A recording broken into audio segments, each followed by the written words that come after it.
സകലതും ഇവിടെ നിന്നുണ്ടായതാണ് എന്ന കേവലവാദം ഉണ്ടാവുകയും എല്ലാം വിമാനം, ഇഞ്ചക്ഷൻ, മരുന്ന്, കുന്തം, കുടച്ചക്രം, സകല സാധനങ്ങളും ഇവിടെ നിന്ന് മാത്രമാണ് ഉണ്ടായത് എന്ന് പറയുന്ന ഡേവിഡ് റൈക്ക് അദ്ദേഹത്തിന്റെ ഒരു പുസ്തകം 2018 പ്രസിദ്ധീകരിച്ചപ്പോൾ who we are and how we got here എന്ന് പറയുന്ന പുസ്തകം പ്രസിദ്ധീകരിച്ചപ്പോൾ ഇതിന്റെ റിപ്പോർട്ട് ഷെയർ ചെയ്യാൻ വേണ്ടി ഹൈദരാബാദിൽ ലാൽജി സിംഗ് അടക്കമുള്ളവരുടെ മുന്നിലേക്ക് വന്നിട്ട് പറഞ്ഞു.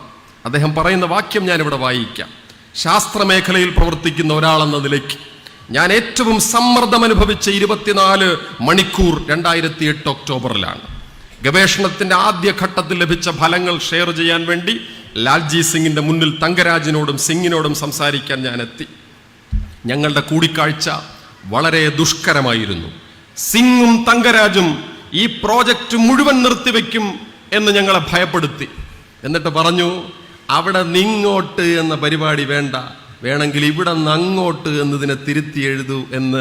ആ റിപ്പോർട്ടിനെ തിരുത്തിച്ചതിന്റെ ചരിത്രം ഇന്ത്യയുടെ സാമൂഹിക ജീവിതത്തിലെ സംഘർഷഭരിതമായ ചരിത്രമാണെന്ന് പറഞ്ഞാൽ, നേരത്തെ ഞാൻ പറഞ്ഞില്ലേ 4 ഘട്ടങ്ങൾ നിർവചിക്കുകയും സകലതും ഇവിടെ നിന്നുണ്ടായതാണ് എന്ന കേവലവാദം ഉണ്ടാവുകയും എല്ലാം വിമാനം, ഇഞ്ചക്ഷൻ, മരുന്ന്, കുന്തം, കുടച്ചക്രം, സകല സാധനങ്ങളും ഇവിടെ നിന്ന് മാത്രമാണ് ഉണ്ടായത് എന്ന് പറയുന്ന ജനിതക പരിജ്ഞാനത്തെ അടിച്ചേൽപ്പിക്കുകയും ചെയ്യുന്ന മറ്റേ വൈഷ്ണവന്റെ തലച്ചോറ് നമ്മളിൽ ഉണ്ടാക്കാൻ ശ്രമിച്ചു കൊണ്ടിരിക്കുമ്പോൾ ഇതിനെതിരെ ഉള്ള പ്രൊട്ടസ്റ്റ് എങ്ങനെ രൂപപ്പെടുത്തുമെന്നുള്ളതാണ് ഏറ്റവും പ്രധാനപ്പെട്ട കാര്യം.